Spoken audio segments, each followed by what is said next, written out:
Hi friends, welcome to KKTV Kannada YouTube channel. ಈ ವಿಡಿಯೋದಲ್ಲಿ ನಾವು ಭೂಮಿಯನ್ನ ಸ್ಕ್ವೇರ್ ಫೀಟ್ಸ್ ಅಲ್ಲಿ ಹೇಗೆ ಅಳತೆ ಮಾಡೋದು ಅಂದ್ರೆ ಸರ್ವೆ ಮಾಡೋದು ಅಂತ ತಿಳಿದುಕೊಳ್ಳೋಣ. ಒಂದು ಏರಿಯಾವನ್ನು ಹೇಗೆ ಅಳತೆ ಮಾಡೋದು ಅಂತ ನೋಡೋಣ. ಈ ಒಂದು ಲೈನ್ನ ಉದ್ದ 1 ಫೀಟ್. 1 ಫೀಟ್ ಅಂದ್ರೆ 12 ಇಂಚಸ್ 30 ಸೆಂಟಿಮೀಟರ್. ಇದರ ಏರಿಯಾ 0.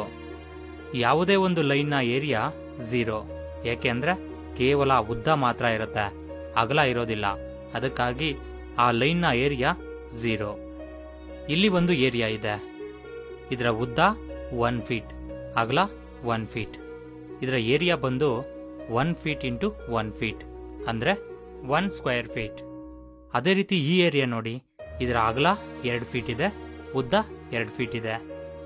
ಏರಿಯಾ ಬಂದು 2 feet into 2 feet 4 square feet. ಅದೇ ರೀತಿ ಈ ಏರಿಯಾ ನೋಡಿ, 1 ಫೀಟ್ ಉದ್ದ ಇದೆ, 3 ಫೀಟ್ ಅಗಲ ಇದೆ. ಇದರ ಏರಿಯಾ ಬಂದು 3 ಫೀಟ್ ಇಂಟು 1 ಫೀಟ್ ಅಂದ್ರೆ 3 ಸ್ಕ್ವೇರ್ ಫೀಟ್. ಈಗ ನಾವು ಸೆಂಟ್ಸ್ಗೆ ಮತ್ತು ಗುಂಟಾಸ್ಗೆ ಎಕರೆಗೆ ಎಷ್ಟು ಸ್ಕ್ವೇರ್ ಫೀಟ್ಸ್ ಇರುತ್ತೆ ಅಂತ ನೋಡೋಣ. 1 ಸೆಂಟ್ಗೆ 435.6 ಸ್ಕ್ವೇರ್ ಫೀಟ್ ಇರುತ್ತೆ. ಅದೇ ರೀತಿ ಗುಂಟಾಗೆ 1089 ಸ್ಕ್ವೇರ್ ಫೀಟ್ ಇರುತ್ತೆ. ಅದೇ ರೀತಿ ಎಕರೆಗೆ 43,560 ಸ್ಕ್ವೇರ್ ಫೀಟ್ ಇರುತ್ತೆ. ಈಗ ಸ್ಕ್ವೇರ್ ಫೀಟ್ ಇಂದ ಸೆಂಟ್ಗೆ, ಗುಂಟಾಗೆ, ಎಕರೆಗೆ ಹೇಗೆ ಬದಲಾವಣೆ ಮಾಡೋದು ಅಂತ ನೋಡೋಣ. ಈ ಏರಿಯಾ ನೋಡಿ, 21 ಅಡಿ ಉದ್ದ ಇದೆ, 21 ಅಡಿ ಅಗಲ ಇದೆ. ಏರಿಯಾ ಬಂದು 21 ಅಡಿ ಇಂಟು 21 ಅಡಿ ಅಂದ್ರೆ 441 ಸ್ಕ್ವೇರ್ ಫೀಟ್. ಇದನ್ನ ಸೆಂಟ್ಸ್ಗೆ ಹೇಗೆ ಬದಲಾವಣೆ ಮಾಡೋದು ಅಂದ್ರೆ 441 ಡಿವೈಡೆಡ್ ಬೈ 435.6 ಸ್ಕ್ವೇರ್ ಫೀಟ್ ಅಂದ್ರೆ 1 ಸೆಂಟ್.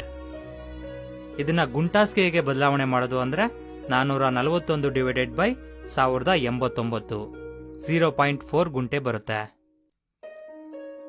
ಅದೇ ರೀತಿ ಈ ಏರಿಯಾ ನೋಡಿ, 33 ಇಂಟು 33 1089 ಸ್ಕ್ವೇರ್ ಫೀಟ್. ಇದನ್ನ ಸೆಂಟ್ಸ್ಗೆ ಬದಲಾವಣೆ ಮಾಡಿದ್ರೆ 1089 ಡಿವೈಡೆಡ್ ಬೈ 435.6 2.5 ಸೆಂಟ್ಸ್ ಬರುತ್ತೆ.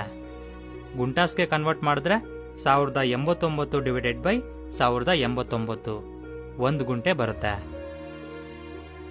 ಅದೇ ರೀತಿ ಈ ಏರಿಯಾ ನೋಡಿ, 33 ಇಂಟು 66 ಇದೆ, 2178 ಸ್ಕ್ವೇರ್ ಫೀಟ್ ಬರುತ್ತೆ. ಸೆಂಟ್ಸ್ಗೆ ಬದಲಾವಣೆ ಮಾಡಿದ್ರೆ 2178 ಡಿವೈಡೆಡ್ ಬೈ 435.6 5 ಸೆಂಟ್ಸ್ ಬರುತ್ತೆ. ಗುಂಟಾಸ್ಗೆ ಕನ್ವರ್ಟ್ ಮಾಡಿದ್ರೆ 2178 ಡಿವೈಡೆಡ್ ಬೈ 1089 2 ಗುಂಟೆ ಬರುತ್ತೆ. ಈ ಏರಿಯಾ ನೋಡಿ, 66 ಇಂಟು 660 ಇದೆ, 66 ಇಂಟು 660 43,560 ಬರುತ್ತೆ. ಇದನ್ನ ಸೆಂಟ್ಸ್ಗೆ ಕನ್ವರ್ಟ್ ಮಾಡಿದ್ರೆ 43,560 ಡಿವೈಡೆಡ್ ಬೈ 435.6 100 ಸೆಂಟ್ಸ್ ಬರುತ್ತೆ. ಇದನ್ನೇ ಗುಂಟಾಸ್ಗೆ ಕನ್ವರ್ಟ್ ಮಾಡಿದ್ರೆ 43,560 ಡಿವೈಡೆಡ್ ಬೈ 1089 40 ಗುಂಟೆ ಬರುತ್ತೆ. 40 ಗುಂಟೆ ಅಂದ್ರೆ 1 ಎಕರೆ, 100 ಸೆಂಟ್ಸ್ ಅಂದ್ರೆ 1 ಎಕರೆ. ನಮ್ ಕಡೆ ಎಲ್ಲ ಗುಂಟಾಸಲ್ಲಿ ಅಳತೆ ಮಾಡ್ತಾರೆ, ಬೇರೆ ಕಡೆ ಎಲ್ಲ ಸೆಂಟ್ಸ್ ಅಲ್ಲೂ ಅಳತೆ ಮಾಡ್ತಾರೆ. ಓಕೆ ಫ್ರೆಂಡ್ಸ್, ಈ ಒಂದು ವಿಡಿಯೋ ನಿಮಗೆ ಇಷ್ಟ ಆಗಿದ್ರೆ ಲೈಕ್ ಮಾಡಿ, ಶೇರ್ ಮಾಡಿ, ನಮ್ಮ ಚಾನಲ್ಗೆ ಸಬ್ಸ್ಕ್ರೈಬ್ ಮಾಡಿ, ಅದೇ ರೀತಿ ಬೆಲ್ ಐಕನ್ನು ಕ್ಲಿಕ್ ಮಾಡಿ. Thank you for watching friends. Have a nice day.